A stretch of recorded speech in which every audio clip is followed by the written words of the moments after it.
I'm with Ryland after round 3 of the ENG Under-13s Youth Netball Premier League Southern Conference. Welcome back. Seems like it's ages ago since we last saw you. Your first game today was against AP Saints. They put up, they're second from bottom, winless. So you were the favourites going into that game.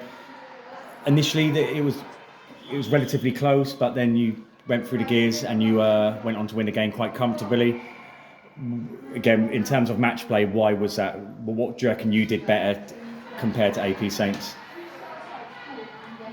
I feel we were more focused. Yeah. Like, we had more discipline when going down the court after a turnover. Yeah. Which definitely helped getting the ball down. And was it okay going down the court in the dark?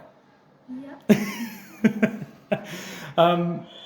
Good win, because you needed that win, because going into your next game, Starz, a team that are fighting for the top 4 along with you, and you've got Magic, you've got Sharon, them two teams are playing each other later, which will be interesting. Every time Starz, it was a draw after the first quarter, then Starz kept threatening to get the win and move away in terms of the scoreline. But every time they went 4 or 5 points ahead, you come back into it. And in the last 30 seconds, you had an opportunity to draw the game. It didn't come off, unfortunately for you. But you were close to kind of drawing that game. It didn't happen. So, thoughts on your match play, and then how are you feeling after such a close game? I think that we started off kind of confident, but then as soon as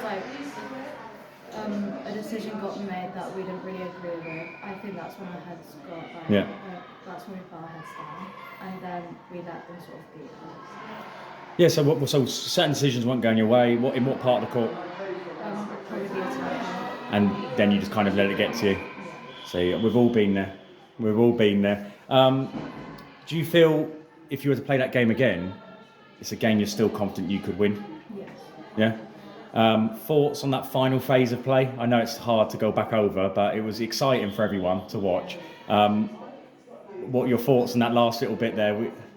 Were you involved in that? I can imagine you were in the last little bit. Yeah. So it was stressful. Yeah. Were you aware of the time? Yeah. I could practically hear the clock going back. Yeah. It was stressful. It was really stressful, and no one seemed. Everyone was so scared whether we were going to get the ball in. No one was really creating as much space. No, yeah, I could see it. You see that in games, don't you? When the game starts to get close, what you were doing everyone just kind of thinks, well, leave me out of it. I'd rather not be involved, type of thing. But it was unlucky. You literally could have forced a draw. One pass away from getting it and one shot away. So it's not the end of the world. It's a great performance in the sense of good character. I think every time they threatened to go ahead by a lot, you kept coming back, which showed great character. So that's a massive positive. Next up, Turnford, and you've got Sutton Town. Potentially going to be playing against 2 unbeaten sides going into round 4. Do you feel you're good enough to get something out of one of those 2 games, or is it just focusing on the last one and winning your last one? I think that we could probably beat Sutton if we put our mind to it, because we've beaten them before in different ENG competitions. So we could definitely do it, but we just got to put our minds to it. Which would be a tougher game, Turnford or Sutton Town, do you think? Yeah. Yeah? You say Turnford? I do believe you're going to need, I think 10 points always qualifies someone. But I think this season, goal difference will play a massive part in that. So getting something out of one of those 2 games will almost guarantee you a place in our grand final. So big 2 games coming up. But you are progressing as a team rapidly. So massive well done to your coaches and stuff. So well done, Ryland. 2 great performances in my eyes. And we look forward to seeing you again in round 4. Thank you.